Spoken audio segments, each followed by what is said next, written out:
hour to explore that topic in depth.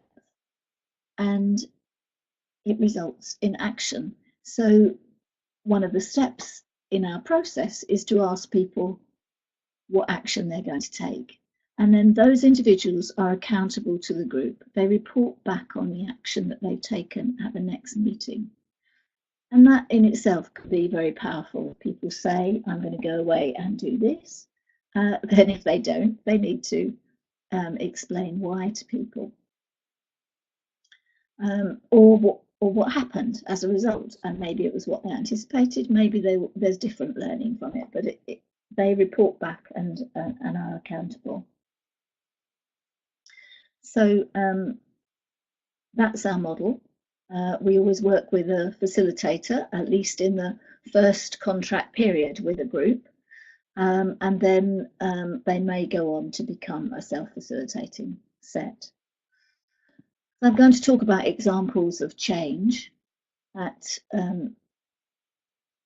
different levels. First of all, individual, then organisational, then sector-wide, and then social change. Let me start with individual. This comes from something that was created at our recent anniversary event in December. So we have been going as a company 20 years, and we had about 70 people with us celebrating that event. And with lots of people who've been doing action learning for many years, and we asked them, what has action learning meant to you? So if I just go to the next slide, as you can't read them there. Okay, one slide says L equals P plus Q. That's Reg Revens's learning comes from program knowledge and questioning insight. And this person is saying action learning has helped me focus on Q. Insightful questions. Sorry, I'm having difficulty reading it. And I am able to learn and gain understanding, support and affirm learning, and allow learning for others. And the other slide, Julie, can I just ask your help? And in the bottom of the text, I think we had those words reproduced. And I wonder if, Julie, you could insert them in the chat screen for people to read, as it's a bit difficult to read at that level. So while Julie does that, I'm also going to show you the next one. At a professional level, someone says, let's develop deep listening and fierce compassion and radical curiosity. So the slide before said, I love my set, knowing that it's always there for me. I love the diversity of minds within it. So there were some great quotes, and we know from people that we've worked with for a long time. And for example, there were 2 action learning sets present at that event in December, sets that had been started by action learning associates and then had become self-facilitating and had met for more than 10 years. So people who were running organisations had big careers, but actually action learning was a really valuable use of their time in terms of the impact it had on their lives. It's quite hard to talk about individuals because obviously it is very personal what people say in an action learning set, but I know from what people sent me at the 20th anniversary, the kind of messages I got was about having changed their life as a result of action learning, either having made a very important decision or made a big career choice. Those are the kind of things that people talked about as examples of individual change. Examples of organisational change, and I want to give you a few examples here. In Heineken, we trained nearly 200 managers from operating companies around the globe. And the team that delivered that was myself and Sonia and John Hayward, who's also on this call. So it was a great programme because we were training such a diverse group, both in terms of their ethnic background, but also they weren't all learning and development or HR people. Some were brewery managers running a production line. And this was part of a first line manager program. So it was introducing people to core management skills. And as part of that program, those managers were going to experience action learning with these peers. So we trained the facilitators of the action learning within that program. This was evaluated externally, and I think it's a great example of building lasting change, because we weren't just the external consultants swooping in, offering something and then disappearing. What we were doing was giving people within the company the core skills to continue with action learning. So we provided a 3-day facilitator program, training program, followed by virtual action learning sessions as they started facilitating their sets. The evaluation that was undertaken showed that it was the most useful element of the program. Cancer Research UK.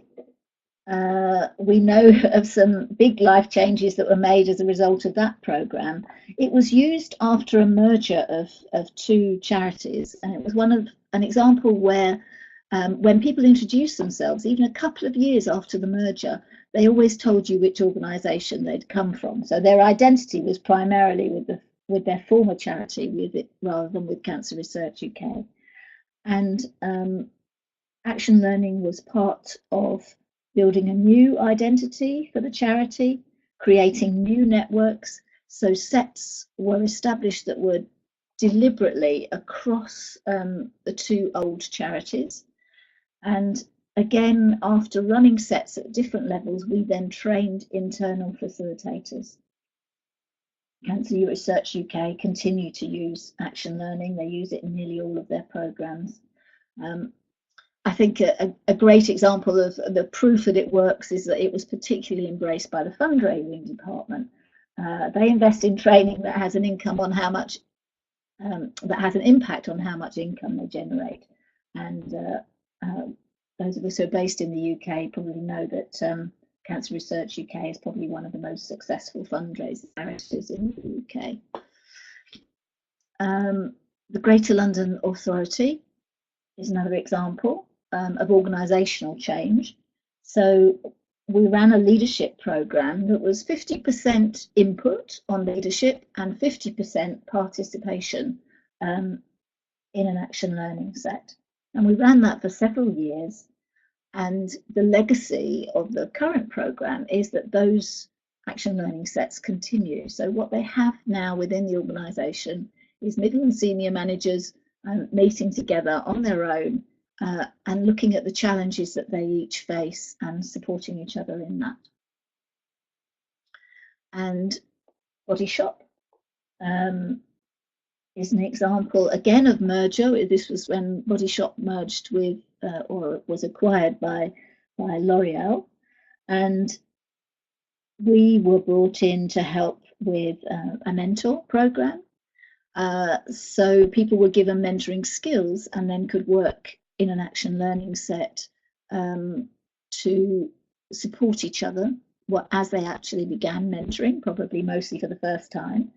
And action learning was also used to develop more of a coaching culture. So the core skills of coaching were built within the organisation and across to L'Oreal, which had a very different culture. So people met their peers, people who were doing the same job as them in the other company. They probably met for the first time, and they were able to work together.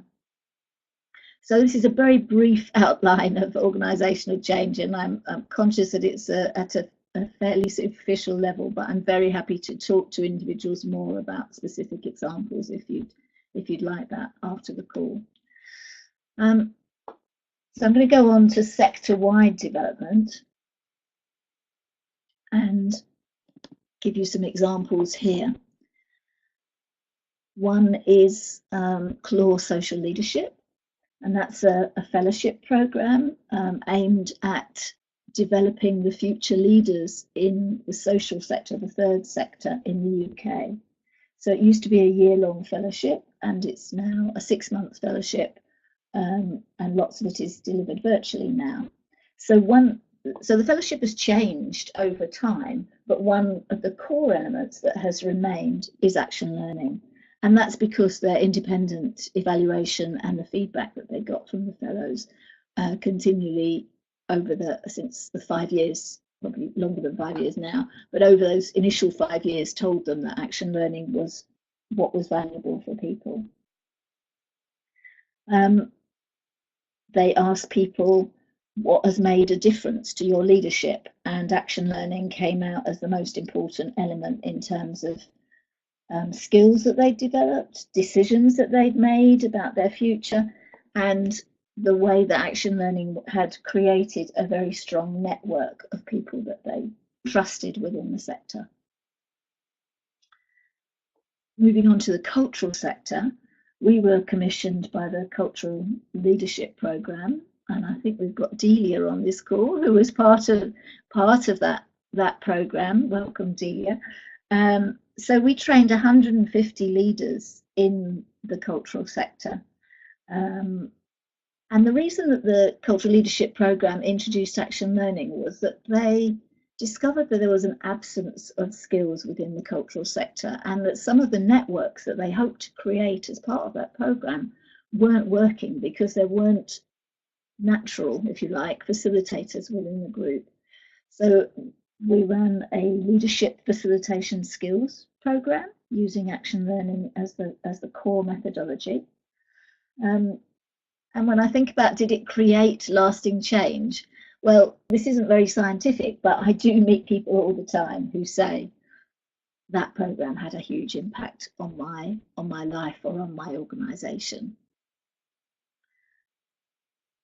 I'm going to go on to housing and homelessness, and this was where we worked with a foundation who wanted to have an impact on homelessness in London.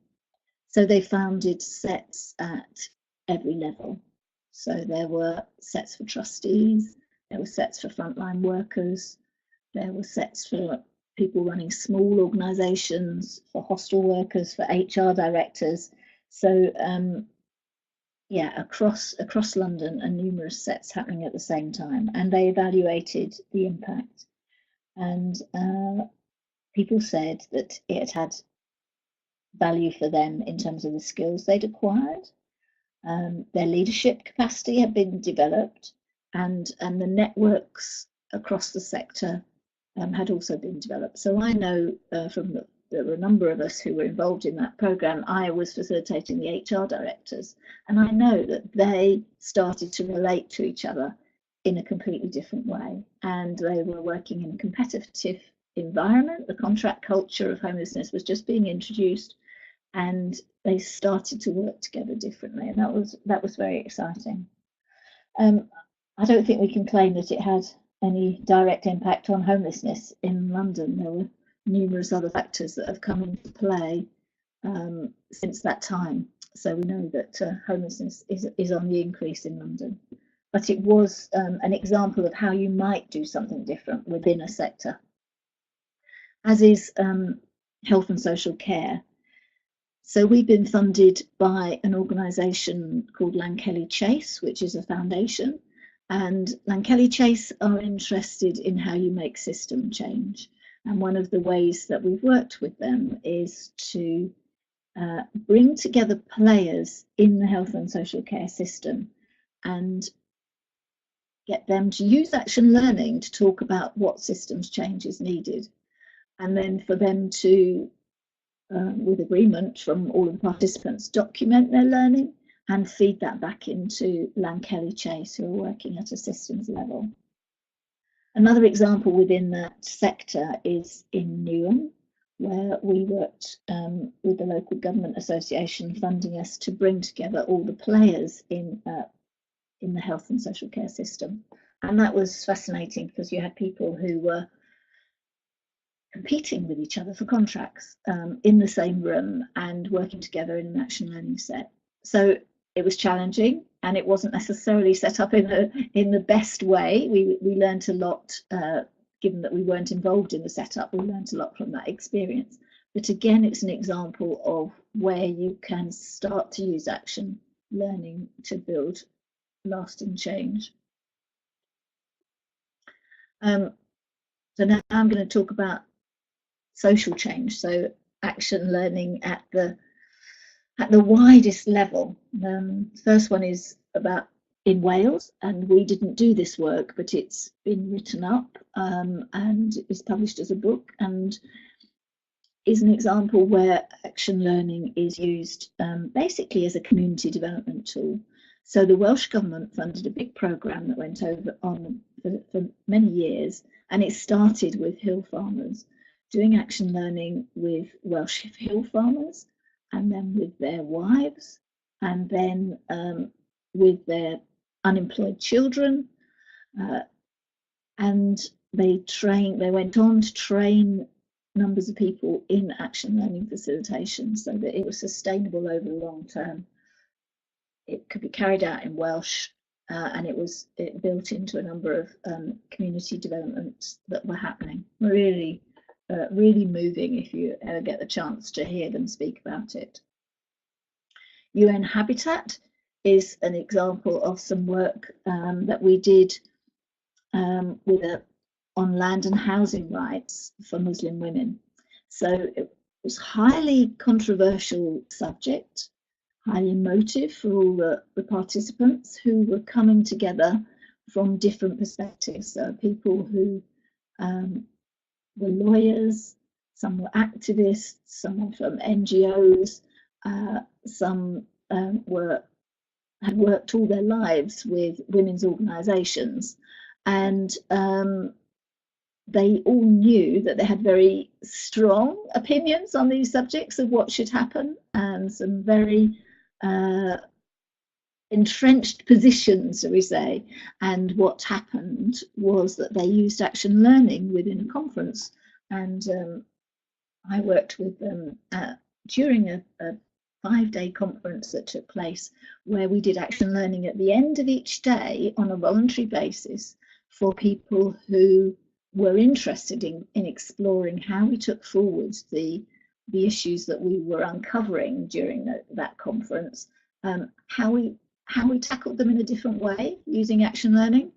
So it worked really well, and each morning what would happen is that the participants in the conference would feed back to the conference on the participants in the action learning set would feed back to the conference on what their learning had been from the set. So it became, although it started off very much as let's try this out and see if it works, it then became a core activity for the programme. And at the end of the conference, some of the key players agreed to participate in a continuing action learning set. And so they continued to meet virtually over a period of time to oversee the work that UN Habitat was doing. I could talk about that for a lot longer, but I'm conscious of the time.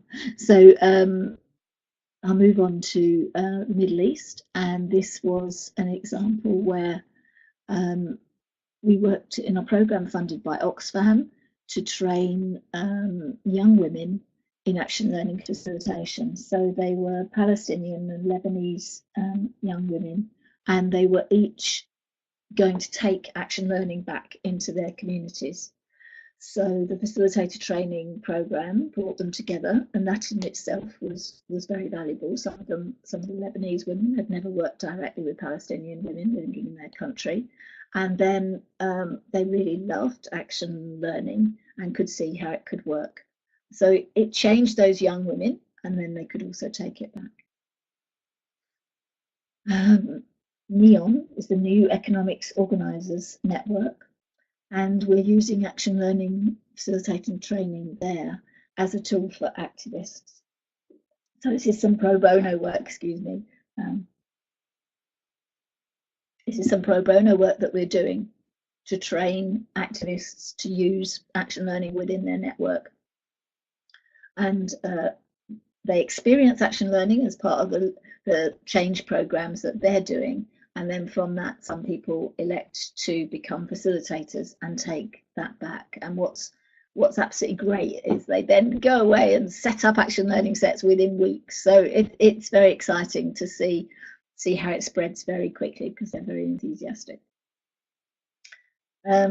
Okay, sorry, wrong way.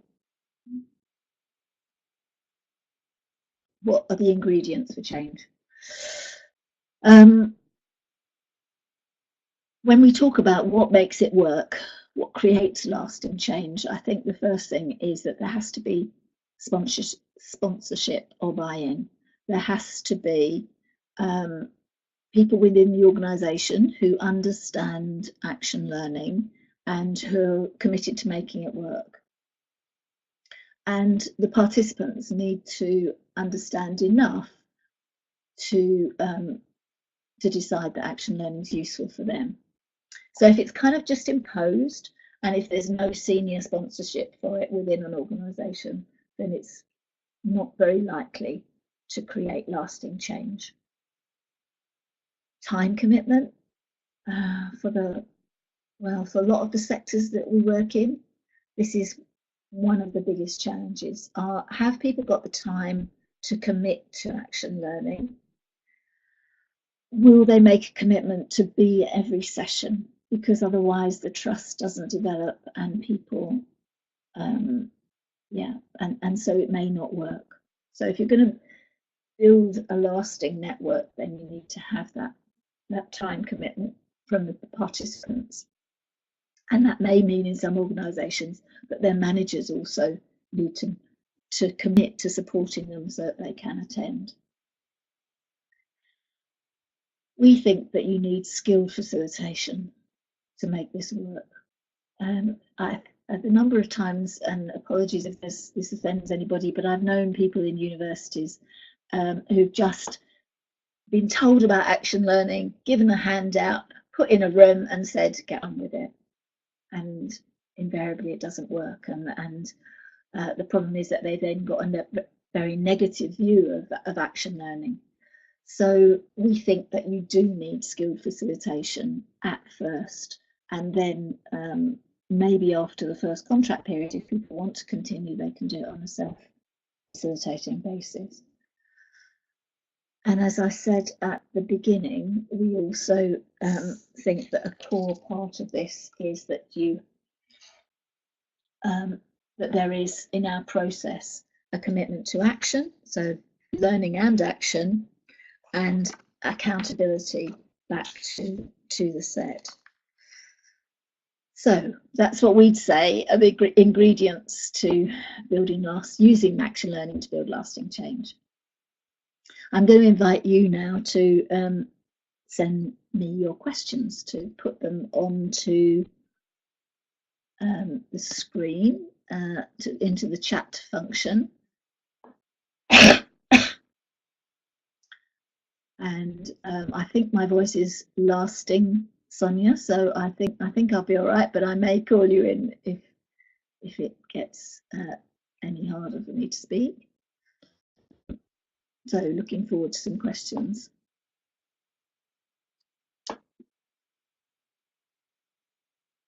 I can see that a few people are typing.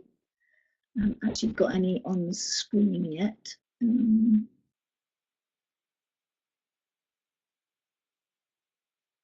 Okay, what's the book about the Welsh action learning experience? As I said it, I thought someone's going to ask me for the name of the book, and I haven't got it immediately to hand, but I will send it.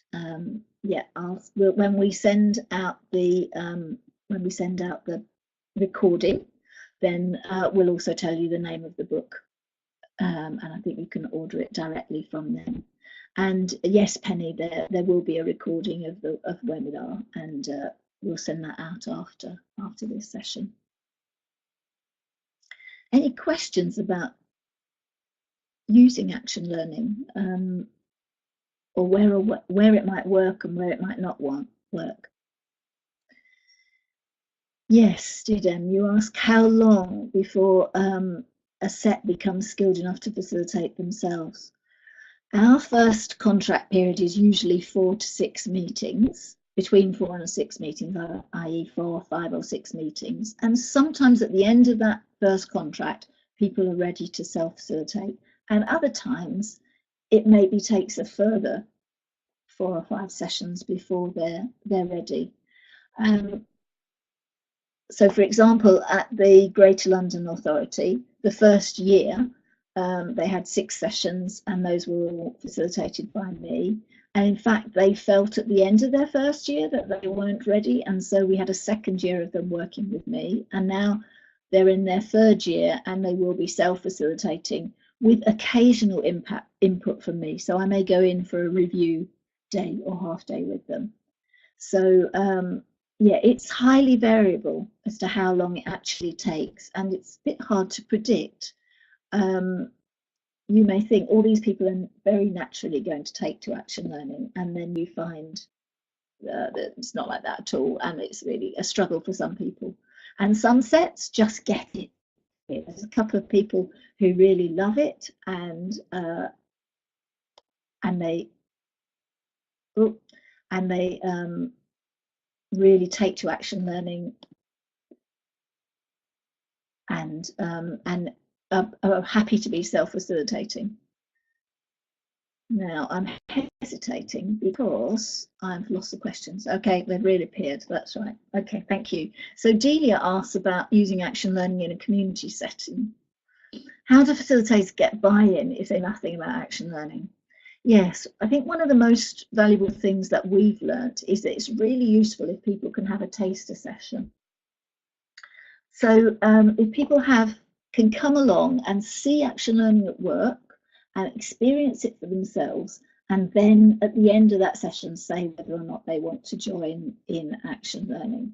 That's our sort of preferred way of getting sign-in. I mean, some organisations expect action learning to be part of a programme and that you're signed up to it and you have to attend. But if people are have made a choice, and they're more likely to be able to make the commitment to it. So that's what we would recommend, give them a taster. And very few people at the end of it say, no, this is not for me. Okay, there's Annie. Thank you very much. Let's have a conversation about the work that we're doing with Neon. It'd be great to reconnect with you. What Fiona asks, what might prevent sustained change? And my chat screen keeps appearing.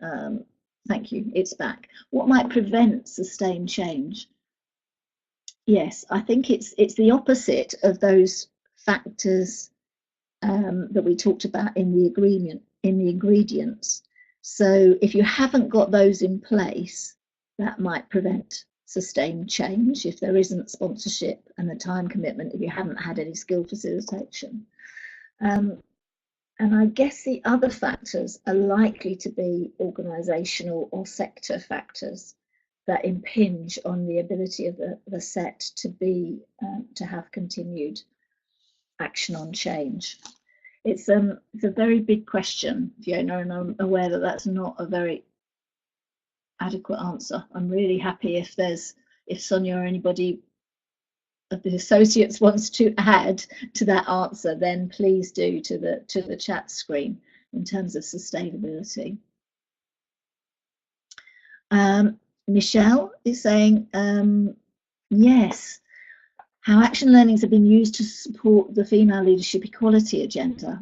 I think these are really interesting times, Michelle, where, well, I notice it, having been involved in the women's movement for decades, that it now has become a legitimate thing to support women and to create women-only spaces. And it's almost like that stopped happening for 15 or 20 years, and now it's happening again. So an example for me would be that we're doing some sets that have been paid for by the WTO and include women from all the UN agencies in Geneva. Very senior women, and what they're talking about is how can we support women in our organisations, how can we develop as women in very senior positions, and how can we create powerful women, a powerful network of women across those UN agencies. So it's really exciting work. Laura's asking about where groups of practices, is that GP practices, Laura, are coming together to form networks. I'd like to create an action learning set for each network to share their learning as they develop. Can you suggest a good way of setting this up? I think this, Laura, is very, okay, so it is GP practices. I think that's a great idea. I can really see the potential for that. I think probably I'd say let's have a further conversation outside of this setting as to how you might make it work. Yeah, my mind's buzzing with possibilities about that. And I'm very happy to talk to you further about it. So Annie says, okay, in the current funding climate, it's difficult to justify the funding to come on set or invest in any kind of CPD. Sources of funding, particularly for women leaders or sponsorship, and it is really difficult, and people's budgets are very squeezed, and we know that the first thing that happens is that CPD is out of the window, both in terms of people's time for it and any money for it. And as you say, once they experience it, they very often are invested in it. I think there probably are foundations that are interested in sponsoring action learning and supporting individual women. We've certainly found in the current climate that it's almost like foundations are the only people who've got any money at the moment to invest in their particular sectors, and who are looking at creative and different ways of working. So I think it would be worth approaching those foundations who are particularly interested in women's leadership and asking them. We haven't done it at that level.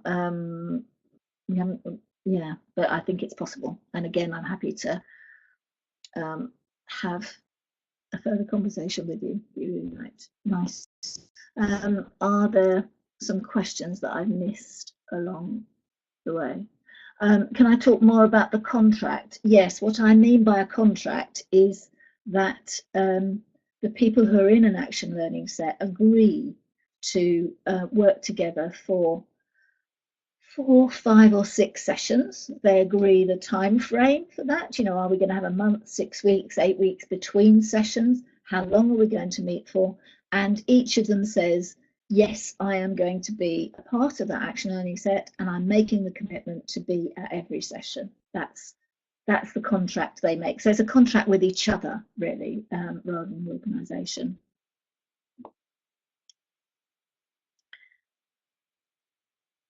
Okay, and Sonia's given some input there. Thank you, Sonia.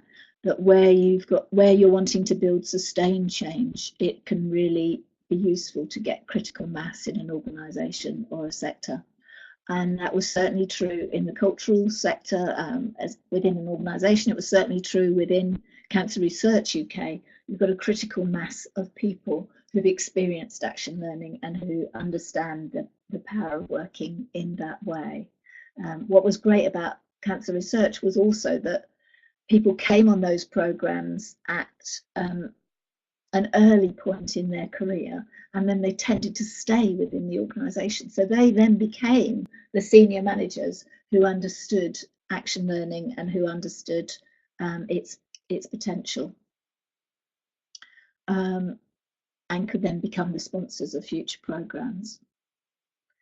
We've probably got time for 1 or 2 more questions. Laura is asking about pharmacists. I'm running a set with pharmacists, and we've had 2, and for the second one, a participant didn't come. What would be the best thing in that situation, because they had made agreement and they booked 4 sessions? I think if I would either have a conversation with that person who missed without being judgmental, because there may have been something absolutely that they couldn't change and that's why they missed it, And so just asking open questions to find out what happened, or asking someone in the set to have that conversation with them. So it's a peer talking to another peer about why, you know, we really missed having you there. And I personally would let them come to the next session and then confirm people's commitment at that session. And Delia says, I'm working now at the Roundhouse. That's great. To diversify leadership within creative industries. Yes, working with young people 11 to 25. Is there an age that you would say it's too early to start action learning?